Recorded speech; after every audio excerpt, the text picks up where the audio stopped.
Looks very elegant.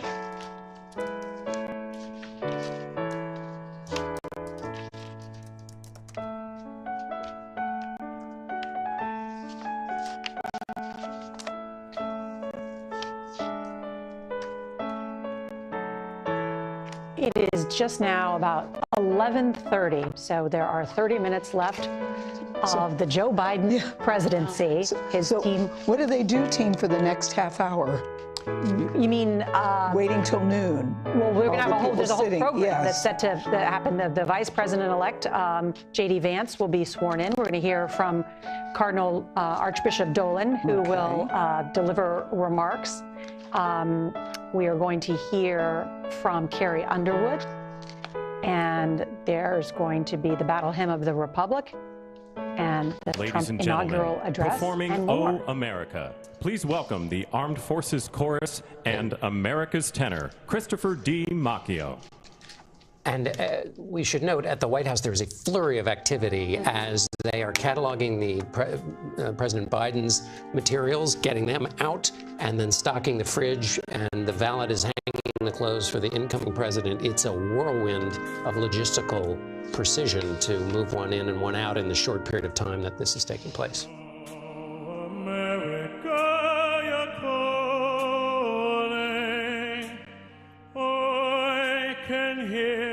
Calling me,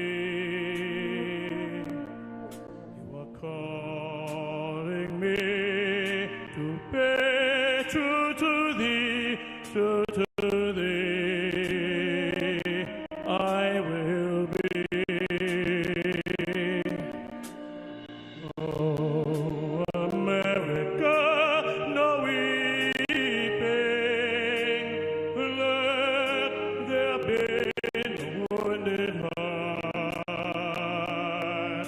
I will keep you in my keeping till there'll be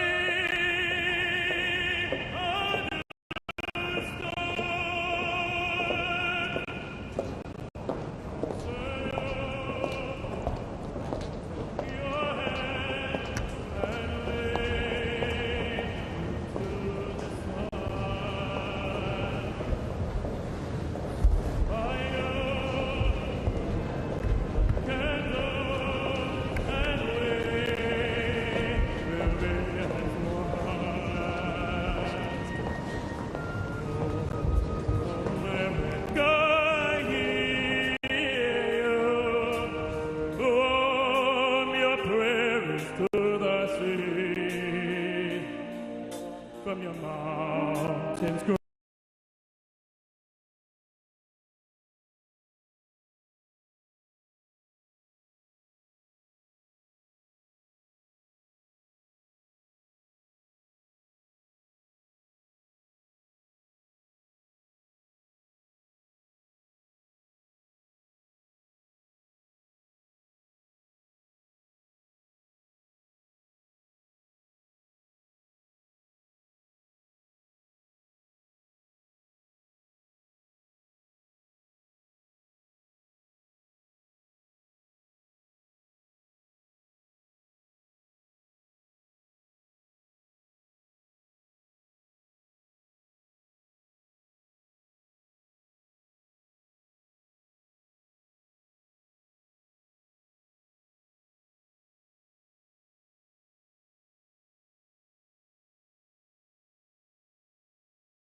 And all through this land, you will be beautiful to me. Oh, America, you're calling. Oh, I can hear you calling me. You are calling me to pay to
The national anthem by Christopher Macchio, that was Oh America. I'm sorry, the program in front of me is incorrect. Followed by the National Academy Glee Club and the Armed Forces Chorus, backed up by the Marine Band. Want to bring in Ed O'Keefe, who spoke with him. Ed? Nora, you are okay to be confused there, because he's actually the only person performing twice today. He is going to sing the national anthem a little later, and he's a great example of sort of the kind of every guy that has been elevated by the president-elect by virtue of the fact that he met him many years ago when he performed at Mar-a-Lago, became a huge fan of his voice. He performed at the president-elect's brother's funeral, then at the 2020 Republican convention. And as you heard there, he's now described by Trump World as America's tenor. He told me in our interview that the president-elect is set to name him as some kind of an ambassador for American music and culture. And we can expect that he may actually travel the world on behalf of the country performing, and with the president-elect next year as the country marks its 250th anniversary. But he grew up on Long Island and was told by a high school teacher years ago, you have a gift you have to share with the world. And today, before a global audience, he gets to do that. And there we see the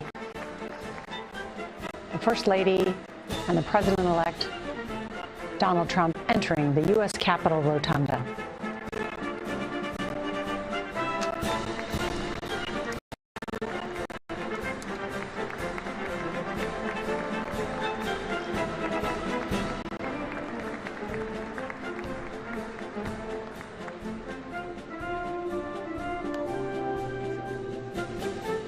Melania Trump sitting next to her son, Barron Trump, and her father.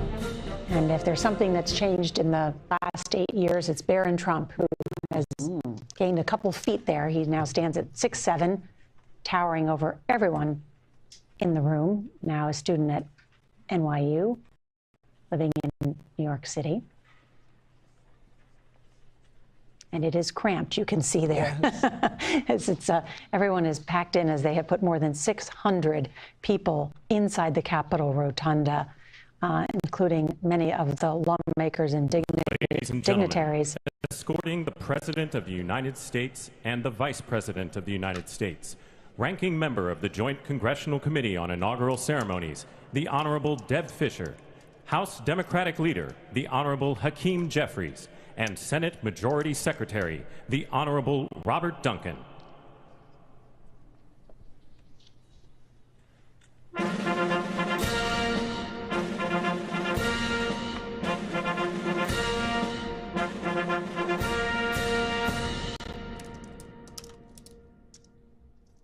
Ladies and gentlemen, the President of the United States, the Honorable Joseph R. Biden Jr., and Vice President of the United States, the Honorable Kamala Devi Harris.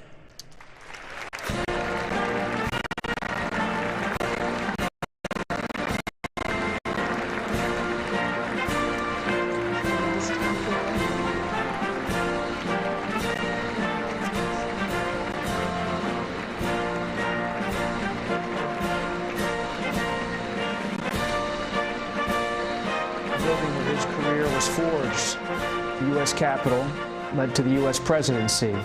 But in a way, as Senator Blunt knows, President Biden has always thought about the Capitol, in a sense, as home. Wrapping up nearly 5 decades of public service, and a standing ovation there for the President of the United States as the crowd waits. Escorting the Vice President-elect, the Executive Director for the Joint Congressional Committee on Inaugural Ceremonies, Mr. Michael Wagner, Senate Deputy Sergeant-at-Arms and Doorkeeper Jason Bell, and House Deputy Sergeant-at-Arms Mr. Sean Keating.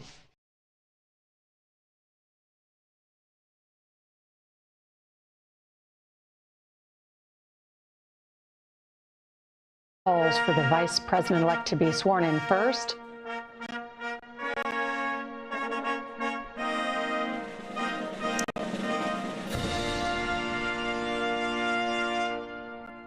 Ladies and gentlemen, the Vice President-elect of the United States, the Honorable J.D. Vance.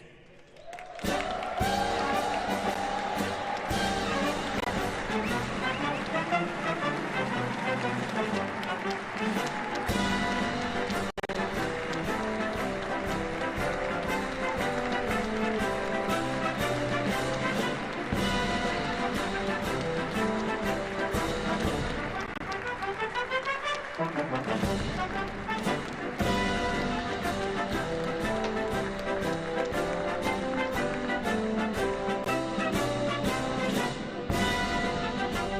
Robert, a remarkable moment for J.D. Vance, a noted author who was well regarded by a number of Democrats, who then made his way into the United States Senate and became very close with the Trump family, and now is the future Vice President of the United States. A remarkable and rapid political ascent for this 40-year-old man from Ohio. Went to Yale Law School, wrote about his tough upbringing in Southern Ohio. Hillbilly Elegy becomes a runaway bestseller, captivates people in the business community across the country. And Ron Howard makes a movie out of it. Makes a movie out of it. And he's originally Ladies and gentlemen, a critic of escorting the President-elect Trump. President-elect